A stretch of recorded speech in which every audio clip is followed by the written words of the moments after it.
كلمة سبحان الله وبحمده. سمعت بهذا الذكر، تستطيع بدقيقة أن تقولها 100 مرة، حتى لو دقيقتين.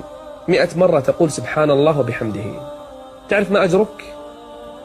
يقول النبي عليه الصلاة والسلام: من قال سبحان الله وبحمده 100 مرة حطت عنه خطاياه وإن كانت مثل زبد البحر. لو ذنوبك مثل الزبد اللي على البحر، شفت الرغوة اللي على البحر، هذا الزبد، لو ذنوبك بهذا القدر وقلت سبحان الله وبحمده 100 مرة تحط الخطايا، تذهب الخطايا.